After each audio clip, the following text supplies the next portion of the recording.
नमस्कार. जय जवान जय किसान. मी पूर्णाजी खोडके. मागील वर्षी अतिवृष्टीची जी रक्कम आहे ही शेतकऱ्यांना अद्यापही मिळाली नाही. केवायसी करून सुद्धा 3 ते 4 महिन्यापासून मिळाली नाही. या संदर्भात 20 जून रोजी जिल्हाधिकारी यांना निवेदन दिले होते. त्यांनी तीव्र आंदोलन छेडण्याचा इशारा दिला होता. परंतु एक आठवडे ते 8 ते 10 दिवस झालेले असून अद्यापही शेतकऱ्यांच्या खात्यात रक्कम जमा झालेली नाही.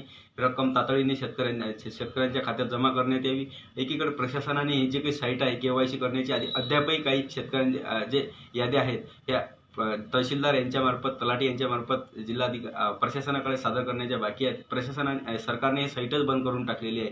प्रशासनाने तात्काळ ही साईट सुरू करावी आणि शेतकऱ्यांची केवायसी करून सुद्धा अतिवृष्टीची रक्कम रखडलेली आहे हे तात्काळ शेतकऱ्यांना वितरित करण्यात यावी. तात्काळ शेतकऱ्यांना देण्यात यावी. आता पेरणीचे लगबग चालू असून पहिलं तर शेतकरी कर्जबाजारी झालेला आहे. शेतकऱ्यांकडे पैसा नाही. शेतकऱ्यांची व्यथा खूप बिकट अवस्था झालेली आहे. शेतकरी आत्महत्या करत आहे.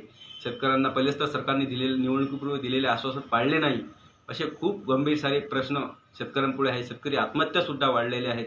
तरी सरकारने आणि प्रशासनाने तात्काळ शेतकऱ्याची जी रक्कम आहे हे मंजूर झालेली आहे आणि शासनाकडे जमा आहे ते तात्काळ शेतकऱ्यांना वितरित करण्यात येईल.